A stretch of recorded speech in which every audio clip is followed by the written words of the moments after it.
ജാതീയതയില്ല, വർഗീയതയില്ല എന്നത് പെന്തക്കോസ്തിൻ്റെ വെറും marketing strategy മാത്രമാണ്. പെന്തക്കോസ്റ്റിലെ തന്നെ ഒരു പാസ്റ്റർ ഈ ഒരു ജാതീയത ഉണ്ടോ ഇല്ലയോ എന്നൊക്കെ പറയുന്നൊരു വീഡിയോ ഉണ്ട്, നമുക്ക് അതൊന്ന് കണ്ടു നോക്കാം. ക്രിസ്തുവിൽ വിശ്വസിക്കുന്ന ഒരു ക്രിസ്ത്യാനിയായി ഞാൻ മാറും എന്ന് വിചാരിച്ചിട്ടാണ് ഈ പാവങ്ങൾ ഇതിൽ വന്ന് പെടുന്നത്. പ്രസംഗിക്കുന്നതൊന്നും പ്രവർത്തിക്കുന്നത് എൻറ്റയർലി ഡിഫറെൻ്റ് ആയിട്ടുള്ള ഒരു കാര്യമാണ്. എന്തായാലും ഇവരുടെ പ്രസംഗങ്ങളിലൊക്കെ പറയുന്നത് ക്രിസ്തുവിനെ അനുഗമിക്കുന്ന എല്ലാവരും ക്രിസ്ത്യാനികൾ, ഞങ്ങളുടെ ഇടയിൽ ജാതീയതയൊന്നുമില്ല, എല്ലാവരും ഇങ്ങോട്ട് പോരെ എന്നൊരു രീതിയിലാണല്ലോ ഇവരുടെ പ്രസംഗങ്ങളും കാര്യങ്ങളും എല്ലാം വരാറ്. കല്യാണം നടക്കുമ്പോഴത്തേനും ഒരു ബന്ധം ആലോചനയായിട്ട് ചെല്ലുമ്പോഴത്തേനും ആദ്യം ചോദിക്കുന്നത് എത്ര തലമുറയായിട്ട് ക്രിസ്ത്യാനികളാണ്, ഈ ഒരു ചോദ്യം അവിടെ കാണും. സർവത്ര സമയം നാഴികയ്ക്ക് 40 വട്ടം ഇവർ മറ്റുള്ള ക്രിസ്ത്യാനികളെല്ലാം നാമധേയരാണെന്നും ജാതികളാണെന്നും പ്രസംഗിക്കുകയും ചെയ്യും.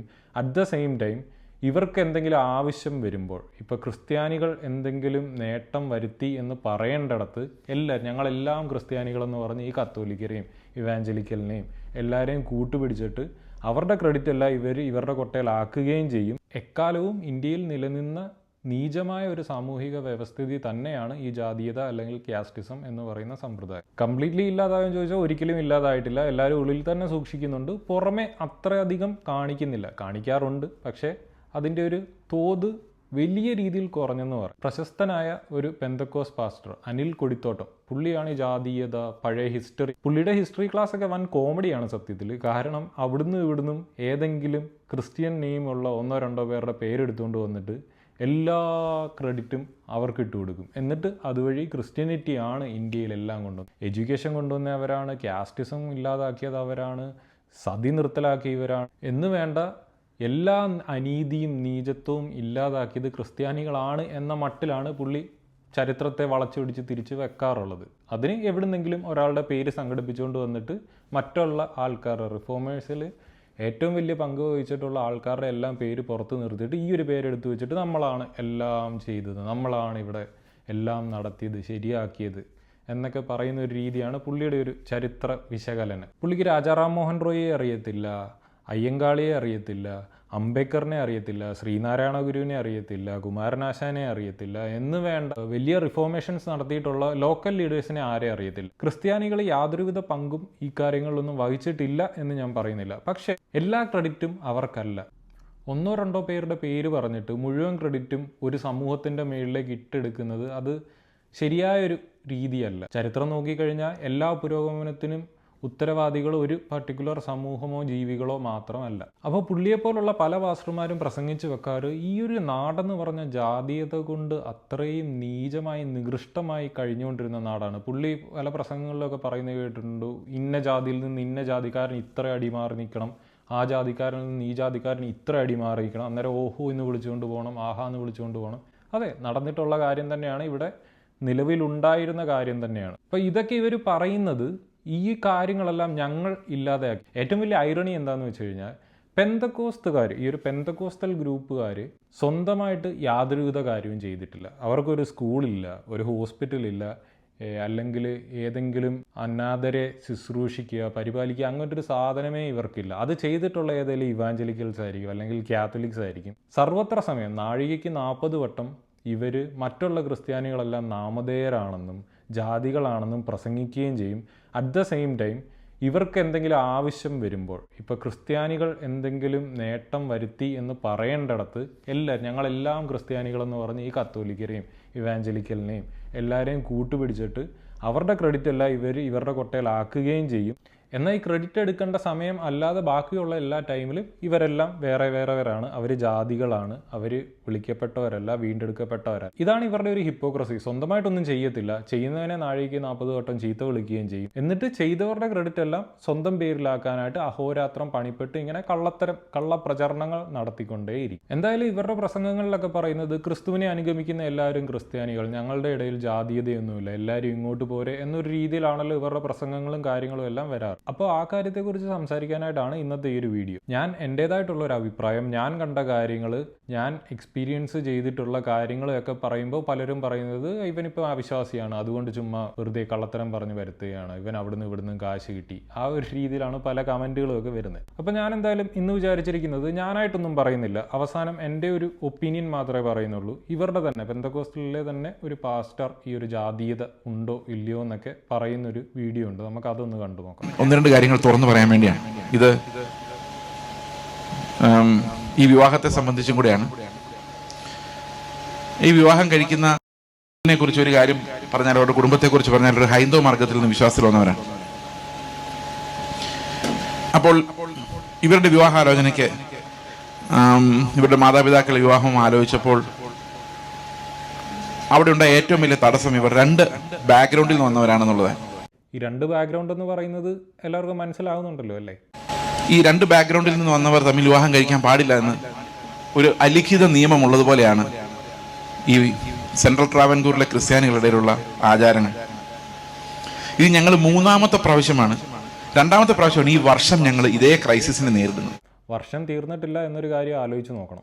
ഹൈന്ദവ മാർഗത്തിൽ നിന്ന് വിശ്വാസത്തിൽ വന്ന ആൾക്കാരും ഇവിടെ പരമ്പരാഗത ക്രിസ്ത്യാനികളുടെ കൂട്ടത്തിൽ നിന്ന് വിശ്വാസത്തിൽ വന്നവരും തമ്മിൽ വിവാഹത്തിലൂടെ യോജിക്കരുത് എന്നുള്ള ഒരു എഴുതപ്പെടാത്ത പ്രമാണം നടക്കുന്നു എന്നുള്ളതാണ് ഇതിൽ ഏറ്റവും ദുഃഖകരമായ കാര്യം. പ്രിയ സഹോദരങ്ങളെ, ഈ കർത്താവ് കൂട്ടിയോജിപ്പിച്ച ആ ഒരു വലിയ ഹ്യൂമാനിറ്റിയുടെ ആ സിംഗിൾനെസ്, അതിൻ്റെ യുണീക്ക്നെസ്, അതിൻ്റെ വൺനെസ്സിനെ തകർക്കുന്ന ക്രൂരരും ദുഷ്ടന്മാരുമായ ഈ കൂട്ടം ആണിന്ന് സഭകൾ നടത്തിക്കൊണ്ടു പോകുന്നുള്ളത് എത്രയോ ദുഃഖകരമാണ്. ഞാനായിട്ട് പറയണ്ടല്ലോ ക്രൂരന്മാരാണോ ദുഷ്ടന്മാരാണോ എന്ന് ഞാൻ ഇങ്ങനെയുള്ള വാക്കുകളൊന്നും ഉപയോഗിച്ചിട്ടില്ല. ഞാനായിട്ട് പറയുന്നില്ല, പാസ്റ്റർ പറഞ്ഞതേ ഉള്ളൂ. അപ്പം എനിക്ക് ചിരി വന്നുകൊണ്ട് ചിരിച്ചതാണേ, തെറ്റ് വിചാരിക്കരുത്, ഞാൻ നിങ്ങളെ കളിയാക്കിയതല്ല. ഈ വിവാഹത്തിൽ ഇങ്ങനെയൊരു ഹൈന്ദവ ബാക്ക്ഗ്രൗണ്ടിൽ വന്ന ഒരാളെന്നുള്ള നിലയിൽ ഇവരുടെ പിതാവ് ഇവരുടെ സെൻട്രൽ പാസ്റ്ററുമായിട്ട് സംസാരിച്ചപ്പോൾ സെൻട്രൽ പാസ്റ്റർ പറഞ്ഞ, ഈ കല്യാണത്തിന് നിങ്ങൾ കൂട്ടുനിന്നാൽ ഞാൻ നിങ്ങൾക്ക് സഭ തരില്ല എന്നാണ്. അവർ പറയുന്നത് IPCയിലും PYPയിലും ഒക്കെ ആക്റ്റീവായിട്ടിരുന്ന ഒരു കുട്ടി ഒരു ഹൈന്ദവ മാർഗത്തിൽ നിന്നുള്ള ഒരാളെ വിവാഹം കഴിച്ചപ്പോൾ അതൊരു മോശം മാതൃകയാണ്. എത്രയോ നാളായിട്ട് സുവിശേഷം പറയുന്ന, എത്രയോ നാളായിട്ട് വിശ്വാസത്തിൽ വന്ന ആൾക്കാരെ കുറിച്ചാണ് ഈ പറയുന്നത്. ഞാനും ഒരു മിശ്രവിവാഹിതനാണ്, എൻ്റെ ഭാര്യയും ഹൈന്ദവ മാർഗത്തിൽ നിന്ന് വന്നയാളാണ്. ഈ സെൻട്രൽ പാസ്റ്റർ എന്ന് പറയുമ്പോഴത്തേന് അത്രയും വലിയ പൊസിഷനിൽ ഇരിക്കുന്ന ഒരു വ്യക്തിയാണ്. ഭയങ്കര പവർഫുൾ പൊസിഷനാണ് ഈ ഒരു പെന്തക്കോസ്തിനകത്ത്. 10ഉം 60ഉം ചെറിയ ചെറിയ സഭകളുടെ എല്ലാത്തിനെയും മേൽനോട്ടം വഹിക്കുന്ന കേന്ദ്രത്തിൽ ഇരിക്കുന്ന ഒരു വ്യക്തിയാണ് ഈ സെൻട്രൽ പാസ്റ്റർ. പുള്ളിയാണ് ഇതൊക്കെ പറയുന്നതെന്ന് ആലോചിച്ച് നോക്കണം. ഇതിനാണ് എൻ്റെ ഭാര്യയും ഹൈന്ദവ മാർഗത്തിൽ വന്നയാളാണ്. അത് ഞങ്ങളുടെ സഭയിലെ 2 സഹോദരന്മാരെ ഈ സെൻട്രൽ പാസ്റ്ററെ നേരിട്ട് പോയി കണ്ടു. ഈ സെൻട്രൽ പാസ്റ്ററെ നേരിട്ട് പോയി കണ്ടപ്പോൾ അദ്ദേഹം പറഞ്ഞത്, ഒരു കാരണവശാൽ ഇങ്ങനെയുള്ള കല്യാണങ്ങൾ അനുവദിക്കാൻ പറ്റത്തില്ല, അത് ശാപമാണ്. ശാപമാണ് കേട്ടല്ലോ. എന്താണ് മിശ്രവിവാഹം? അത് മറ്റൊരു ഹിന്ദു അല്ലെങ്കിൽ മുസ്ലിം പുറത്ത് നിൽക്കുന്ന മറ്റൊരു വ്യക്തിയെ അല്ല ഇവർ കല്യാണം കഴിക്കുന്നത്. ഈ വിശ്വാസത്തിൽ തന്നെ വന്ന, ഈ വിശ്വാസം അതേപോലെ ഫോളോ ചെയ്യുന്ന ആൾക്കാർ, അതിനകത്ത് 2 ഗ്രൂപ്പ് ഓഫ് ആൾക്കാരായിട്ടാണ് ഇവർ വേർതിരിച്ച് കാണുന്നത് എന്നുള്ളതിന് ഇതിൽ കൂടുതൽ എന്തെങ്കിലും എക്സ്പ്ലനേഷൻ വേണോ? അപ്പൊ രൂത്തും ബോസും കൂടെ കല്യാണം കഴിച്ചത് ശാപമാണെന്നാണോ വേദപുസ്തകം പറഞ്ഞിരിക്കുന്നത്? എന്നിട്ട് ഇവരെ കെട്ടിപ്പിടിച്ച് ശപിച്ചിട്ട് വിട്ടു. ഇതിന് കൂട്ടുനിൽക്കുന്നവരെല്ലാം ഇതുപോലെ തന്നെ അനർത്ഥങ്ങൾ അനുഭവിക്കുന്നുള്ള രീതിയിൽ പറഞ്ഞു വിട്ടു. എന്തൊരു ദുഷിച്ച മനസ്സാണെന്ന് ആലോചിച്ച് നോക്കി. ഇതിലും വലിയ എന്ത് തെളിവാണ് വേണ്ടി? പറയുന്നതും പ്രവർത്തിക്കുന്നതും തമ്മിൽ യാതൊരുവിധ ബന്ധവും ഇല്ലെന്നുള്ളതിന് ഇതിലും എന്ത് വലിയ തെളിവാണ് വേണ്ടത്? ഇത് ഞാനല്ല പറയുന്നത്, ഇതിനുള്ളിൽ നിൽക്കുന്ന ഒരു പാസ്റ്റർ തന്നെയാണ് ഇതൊരു എക്സ്പോസ് ചെയ്യുന്നത്. അതൊരു കല്യാണത്തിന് വന്നിട്ടൊക്കെ ഇത് പറയണമെങ്കിൽ എത്രത്തോളം തീവ്രതയുണ്ടെന്നൊന്ന് ആലോചിച്ച് നോക്കണം. ഇത് ഈ മല്ലപ്പള്ളിയിൽ നടക്കുന്ന കാര്യമാണ്. ഇതുപോലെ ദുഷ്ടന്മാരായ കർത്താവിൻ്റെ പേരെടുത്ത് നടക്കുന്ന, സഹോദരനെ സ്നേഹിക്കാത്ത, അവരെ കാണുമ്പോൾ അവരെ വേറൊരു വിഭാഗമെന്ന് കരുതുന്ന ദുഷ്ടന്മാരും കർത്താവിനെ അറിയാത്തവരുമായ ഈ പുരോഹിത വൃന്ദമാണ് അന്നും ക്രിസ്തുവിനെ ക്രൂശിച്ചത്. ഇന്ന് കർത്താവ് ക്രൂശിച്ചുയർത്തെഴുന്നേറ്റ് സ്വർഗത്തിൽ പോയ ശേഷം പുനരുത്ഥാന ശരീരത്തെ വീണ്ടും വിഭജിക്കാൻ, കർത്താവിന്റെ പുനരുത്ഥാനം ചെയ്ത ശരീരത്തെ വീണ്ടും ജാതിയുടെ അടിസ്ഥാനത്തിലും മതത്തിന്റെ അടിസ്ഥാനത്തിലും വിഭജിക്കുവാൻ ഇവർ ഒരുങ്ങുന്നു എന്നുള്ളത് എത്ര ധിക്കാരപരമാണ്. അതിൽ എനിക്കുള്ള വിഷമവും ബുദ്ധിമുട്ടും കൂടെ ഞാൻ ആദ്യം അറിയിക്കുകയാണ്. ഇത് കേൾക്കേണ്ടവരെല്ലാവരും കേൾക്കുമെന്ന് ഞാൻ വിചാരിക്കുന്നു. കേട്ടിട്ടില്ലെങ്കിൽ കേൾപ്പിച്ചിരിക്കും, അതിനൊക്കെയാണല്ലോ നമ്മളിവിടെ ഇരിക്കുന്നത്. ഇതിപ്പോൾ ഞാൻ പറഞ്ഞതല്ല, ഇതെൻ്റെ ഒരു ഒപ്പീനിയൻ അല്ല, ഞാൻ കണ്ട കാര്യം ഇവിടെ എക്സ്പ്ലെയിൻ ചെയ്യാലോ. ഒരു പാസ്റ്റർ ഒരു പൊതുവേദിയിൽ ഒരു കല്യാണം എന്ന് പറയുമ്പോഴത്തേനും ആലോചിക്കണം എല്ലാ മതവിഭാഗത്തിൽ നിന്നുമുള്ള ആൾക്കാർ.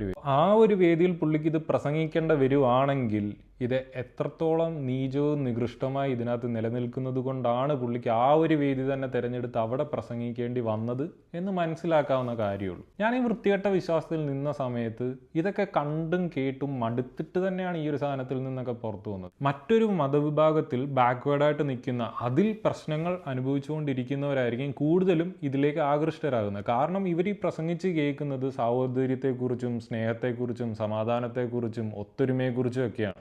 ഇവരപ്പോൾ വിചാരിക്കുക, അയ്യോ ഇതിനകത്ത് ചെന്ന് കഴിഞ്ഞാൽ പിന്നെ ഒന്നുമില്ല, പിന്നെ ഞാൻ ഇന്നവനെന്നോ അന്നവനെന്നോ ഒന്നും പറയാറില്ല, ക്രിസ്തുവിൽ വിശ്വസിക്കുന്ന ഒരു ക്രിസ്ത്യാനിയായി ഞാൻ മാറും എന്ന് വിചാരിച്ചിട്ടാണ് ഈ പാവങ്ങൾ ഇതിൽ വന്ന് പെടുന്നത്. ഇതിൽ വന്ന് പെട്ട് കഴിയുമ്പോൾ ഒരവസ്ഥ ഞാൻ ഇതിനു മുമ്പുള്ള സൈക്കോളജിക്കൽ മാനിപ്പുലേഷൻ ഓഫ് പെന്തക്കോസ്റ്റിൽ കൃത്യമായിട്ടും പറഞ്ഞിട്ടുണ്ട്. അവർ ആദ്യത്തെ ഒരു 6 മാസത്തോളമൊക്കെ ഭയങ്കര സ്നേഹവും തലയിൽ ചുമ്മി വെച്ചുകൊണ്ടൊക്കെ നടക്കുന്ന ഒരു അവസ്ഥയായിരിക്കും, ലവ് ബോംബിങ് പീരീഡ്. അത് കഴിഞ്ഞിട്ട് ഇവരെ അങ്ങ് ഒഴിച്ചു നിർത്തും. ഇനി ഞാൻ നേരിട്ട് കണ്ടിട്ടുള്ള, ഞാൻ വിറ്റ്നസ് ചെയ്തിട്ടുള്ള കാര്യങ്ങൾ പറയാം. ഇങ്ങനെ ഒരു പിന്നോക്ക വിഭാഗത്തിൽ നിന്ന് വന്നിട്ടുള്ള ആളാണെങ്കിൽ, എല്ലാവരും ഇങ്ങനെയാണെന്ന് ഞാൻ പറയത്തില്ല, വളരെ ചുരുക്കം ചെറിയ ആൾക്കാർ ഇങ്ങനെ ചെയ്യാതിരിക്കാറുമുണ്ട്. പക്ഷേ മെജോറിറ്റി ഓഫ് ആൾക്കാരും ഇത് തന്നെയാണ് ചെയ്യുന്നത്. ഇവരുടെ കൂടെ പോയി ഇരിക്കാറില്ല. ഇവരെല്ലാം പായിട്ട് തറയിലിരുന്നിട്ടാണല്ലോ ഈ പ്രാർത്ഥനയും കാര്യങ്ങളും എല്ലാം. ഇവരുടെ കൂടെ പോയി ഒരു ഷെയർ ചെയ്തിരിക്കാറില്ല. ഇവരുടെ വീടുകളിൽ ഒരു പ്രാർത്ഥനാ യോഗം കാര്യങ്ങളൊക്കെ വെക്കുകയാണെങ്കിൽ ഒറ്റ മനുഷ്യൻ അവിടെ പോകാറില്ല. വളരെ ചുരുക്കം ആൾക്കാർ, ഈ പാരമ്പര്യ ക്രിസ്ത്യാനികളായിട്ടുള്ള വളരെ ചുരുക്കം പേരൊക്കെ അവിടേക്ക് പോകാറുള്ളൂ. പിന്നെ പ്രായത്തിനനുസരിച്ച് അച്ചായാവളിയുണ്ട്. ഈ അച്ചായാവളി ഞാൻ കണ്ടില്ല. ഇപ്പോൾ വലിയ രീതിയിൽ അത് കുറഞ്ഞിട്ടുണ്ട്. എൻ്റെയൊക്കെ ഒരു ചെറുപ്പത്തിൽ ഇങ്ങനെ ഇതിൽ നിന്ന് വന്ന ആൾക്കാരെ, എന്നേക്കാൾ ഒരു 4, 5, 10 വയസ്സിന് മുതിർന്നയാണെങ്കിലും അവരെ പേരായിരുന്നു സാധാരണ വിളിക്കാറുള്ളത്. പിന്നെ ഏറ്റവും എടുത്തു പറയേണ്ട ഒരു സ്റ്റേജ് എന്ന് പറയുന്നത് ഈ ഒരു കല്യാണം കാര്യങ്ങൾ നടക്കുമ്പോഴാണ്. കല്യാണം നടക്കുമ്പോഴത്തേനും ഒരു ബന്ധം ആലോചനയായിട്ട് ചെല്ലുമ്പോഴത്തേനും ആദ്യം ചോദിക്കുന്നത് എത്ര തലമുറയായിട്ട് ക്രിസ്ത്യാനികളാണ്. ഈ ഒരു ചോദ്യം അവിടെ കാണും. ഇല്ലെങ്കിൽ അപ്പൂപ്പൻ്റെ പേരെന്തായിരുന്നു, ആ പേരിൽ നിന്ന് എങ്ങനെയെങ്കിലും ഒന്ന് ഡിറൈവ് ചെയ്തെടുക്കാനായിട്ട്. ഈ ആൾക്കാരാണ് പറയുന്നത് നമ്മളുടെ കൂട്ടത്തിൽ ജാതീയതയില്ല, നമ്മുടെ കൂട്ടത്തിൽ വർഗീയതയില്ല, നമ്മളെല്ലാവരെയും ക്രിസ്തുവിൻ്റെ അനുയായികളായിട്ട് ചേർന്ന് ഒത്തൊരുമിച്ച് ഒരേ പായിലിരുന്ന് ഉണ്ട് ഉറങ്ങി ദൈവത്തെ മഹത്വപ്പെടുത്തി ജീവിക്കുന്നു എന്ന് പറയുന്നത് ഈ ഹിപ്പോക്രറ്റുകളാണ്. പ്രസംഗിക്കുന്നതൊന്നും പ്രവർത്തിക്കുന്നത് എൻറ്റയർലി ഡിഫറൻ്റ് ആയിട്ടുള്ള ഒരു കാര്യമാണ്. അതാണ് ഈ ഒരു സമൂഹത്തിൻ്റെ ഏറ്റവും വലിയ പ്രത്യേകത. നമ്പർ 1 ഹിപ്പോക്രൈറ്റ്സ് പാസ്റ്റർമാരാണ് ഈ ഒരു ഗ്രൂപ്പിനകത്ത് ഏറ്റവും കൂടുതൽ കല്യാണാലോചനകൾ ഏറ്റെടുത്ത് നടത്താറ്. കാരണം അവർ പല സഭകളിൽ മാറി ഇരുന്ന് ഒത്തിരി ആൾക്കാരെ അറിയായിരിക്കും. അതേ ഏജ് റേഞ്ചിൽ വരുമ്പോഴത്തേന് ഇവരെ വിളിച്ച് ആരെങ്കിലും പറയുമ്പോഴത്തേനും ഇവിടെ ഇന്നൊരു പയ്യനുണ്ട്. അവർ കൊണ്ടുവരുന്ന ആലോചനകൾ തന്നെ ശ്രദ്ധിച്ചാൽ മതി. അവരൊരിക്കലും ഒരു പാരമ്പര്യ ക്രിസ്ത്യാനി എന്ന് അവകാശപ്പെടുന്ന ആൾക്ക് മറ്റേ കൺവെർട്ടഡായിട്ട് വന്ന ഒരാളുടെ വിവാഹാലോചനയുമായിട്ട് വരാറേ ഇല്ല. അതേപോലെ തന്നെ ഈ കൺവെർട്ടഡായിട്ട് വന്ന ആൾക്കും ഇവർ ഒരു കാരണവശാലും ഒരു പാരമ്പര്യ ക്രിസ്ത്യാനിയുടെ ആലോചനയുമായിട്ട് വരാറില്ല. ഈ പാസ്റ്റർമാർ തന്നെ ഇതാണ് കാണിക്കുന്നത്. ഇപ്പോൾ സെൻട്രൽ പാസ്റ്ററിൻ്റെ കാര്യം ഞാൻ പറയാതെ പാസ്റ്റർ തന്നെ അവിടെ എടുത്തു വെച്ച് പറഞ്ഞു, പുള്ളിയുടെ ഉദാഹരണ സഹിതം പറഞ്ഞു തന്നു. ജാതീയതയില്ല വർഗീയതയില്ല എന്നത് പെന്തക്കോസ്തിൻ്റെ വെറും മാർക്കറ്റിംഗ് സ്ട്രാറ്റജി മാത്രമാണ്. എക്സ്ട്രീംലി ജാതീയത വെച്ച് പുലർത്തുന്ന ഒരു സമൂഹം തന്നെയാണ് ഈ ഒരു പെന്തക്കോസ്ത് എന്ന് പറയുന്നത്. എനിക്ക് മെയിൻലി പറയാനുള്ളത്, ഈ ഒരു വിശ്വാസത്തിൽ അല്ലാതെ പുറത്ത് നിൽക്കുന്ന ആൾക്കാർ ഇങ്ങനെയുള്ള പ്രസംഗങ്ങളൊക്കെ കേട്ടിട്ട് ആകൃഷ്ടരായിട്ട് ഇതിലേക്ക് ചാടാൻ വെമ്പി നിൽക്കുന്നുണ്ടെങ്കിൽ ഒരിക്കലും ചെയ്യരുത്. നിങ്ങളിപ്പോൾ നിൽക്കുന്നതിനേക്കാൾ ഏറ്റവും വലിയൊരു തീവ്ര വർഗീയ പ്രസ്ഥാനത്തിലേക്കാണ് നിങ്ങൾ പോകാൻ പോകുന്നത്. പ്രസംഗത്തിൽ മാത്രമേ ഉള്ളൂ ഇവരുടെ ദൈവസ്നേഹവും സാഹോദര്യവും കാര്യങ്ങളുമൊക്കെ. പ്രവൃത്തിയിൽ ഇത് ലെവലേശം തീണ്ടിയിട്ടില്ല. അവസാനമായി ഈ ഒരു എക്സാമ്പിളൂടെ പറഞ്ഞിട്ട് ഞാനിതിവിടെ സ്റ്റോപ്പ് ചെയ്യാം. എൻ്റെ വീടിൻ്റെ അടുത്ത് AG ചർച്ചിൽ പൊയ്ക്കൊണ്ടിരിക്കുന്ന ഒരു അമ്മച്ചി ഉണ്ടായിരുന്നു. പുള്ളിക്കാരി നല്ല പ്രായം ഉണ്ടായിരുന്നു. ആ സമയത്ത് തന്നെ മരിച്ചുപോയി. ഒത്തിരി വർഷങ്ങൾക്ക് മുമ്പ് മരിച്ചുപോയി. ഇവർക്ക് ഈ കർത്തൃമേശ എന്ന് പറയുന്ന ഒരു സാധനമുണ്ട്, ലോഡ്സ് ടേബിൾ. അവിടെ ഈ അപ്പവും വീഞ്ഞും കൊടുക്കുന്ന ഒരു പരിപാടി. അവിടെ എന്ന് പറയുമ്പോഴത്തേനും എല്ലാവരെയും ലൈനായിട്ട് ഇരുത്തിയിട്ട് ഒരേ ഗ്ലാസ്സിൽ നിന്ന് അവർക്ക് വീഞ്ഞു കൊടുക്കുകയും ഒരേ അപ്പം മുറിച്ചു കൊടുക്കുകയും. ഈ അമ്മച്ചി ഈ സാധനം എടുക്കാറില്ല. എന്താണോ ചോദിക്കുമ്പോൾ പുള്ളിക്കാരി പറയുന്നത്, കണ്ട പെലയന്മാരുടെ വായിൽ കൊണ്ടുവച്ച ഗ്ലാസ് എൻ്റെ വായിൽ വെക്കാൻ ഞാൻ സമ്മതിക്കത്തില്ല. ഇവിടെ നമുക്ക് ഒബ്വിയസ്ലി അമ്മച്ചിയുടെ ഒരു പ്രായം, ആ ഒരു കാലഘട്ടത്തിൽ ജാതീയതയ്ക്ക് എത്ര തീവ്രത ഉണ്ടായിരുന്നു എന്നത് മനസ്സിലാക്കാം. ഇന്നത് കുറഞ്ഞിട്ടുണ്ട്. പബ്ലിക്കലി ആൾക്കാരത് പ്രദർശിപ്പിക്കാറില്ല. പക്ഷേ അറ്റ് ദ സെയിം ടൈം ഇങ്ങനെയുള്ള കാര്യങ്ങളിൽ പല ബന്ധങ്ങൾ സ്ഥാപിക്കുന്നിടത്ത് വരുമ്പോഴത്തേന്, അല്ലെങ്കിൽ വീട്ടിൽ ആളെ കയറ്റുന്നൊരു അവസ്ഥ വരുമ്പോഴത്തേന് ഇവർ നല്ല രീതിയിൽ ഇത് വെച്ച് പുലർത്താറുണ്ട്. അതുകൊണ്ട് ദയവ് ചെയ്ത് ഈ പാസ്റ്റർമാരുടെ സമത്വത്തിൻ്റെ വ്യാജ പ്രസംഗങ്ങളിലൊക്കെ വീണു പോകാതെ നിങ്ങളുടെ തന്നെ സമാധാനവും സുരക്ഷയും നോക്കി എവിടാണോ ഇപ്പോൾ ഉള്ളത് അവിടെ തന്നെ ഇരിക്കാൻ ശ്രമിക്കുക. അതിൽ നിന്നുകൊണ്ട് അതിനെ ഫൈറ്റ് ചെയ്ത് ഇല്ലാതാക്കുക. പല ആളുകളും പെട്ടുപോകുന്നത് എങ്ങനെയാണെന്ന് ചോദിച്ചു കഴിഞ്ഞാൽ അവിടുന്ന് ചാടി ഇവിടെ വരും, ഇവിടെ വന്നിട്ട് പിന്നെ പെട്ടെന്ന് ചാടി കഴിഞ്ഞാൽ നാട്ടുകാരെല്ലാം എന്നെ കളിയാക്കുമല്ലോ. അങ്ങനെ വിചാരിച്ച് കുറേ പേർ ഇതിനകത്ത് പെട്ട് പോട്ടെ ഇനി ഇതിനകത്ത് തന്നെ ഇങ്ങനെ ഇരുന്നങ്ങ് പോകാം, കണ്ടും കേട്ടും ഇങ്ങനെ അങ്ങ് പോകാം എന്ന രീതിയിൽ പല ആൾക്കാരും ഇതിനകത്ത് നിന്നു പോകുന്നുണ്ട്. അപ്പോൾ അങ്ങനെ നിങ്ങളും പെട്ടുപോകാതിരിക്കട്ടെ എന്ന് ഞാൻ ആഗ്രഹിക്കുന്നു. ഈ പെന്തക്കോസ്തിലെ ജാതീയതയെക്കുറിച്ച് നിങ്ങൾക്ക് നേരിട്ട് അനുഭവം ഉണ്ടെങ്കിൽ, അല്ലെങ്കിൽ നിങ്ങൾ കണ്ട് വിറ്റ്നസ് ചെയ്തിട്ടുണ്ടെങ്കിൽ ദയവായി എഴുതി അറിയിക്കുക. Thank you so much for watching. Thakkudu നിങ്ങളെല്ലാം അനുഗ്രഹിക്കുമാറാകട്ടെ.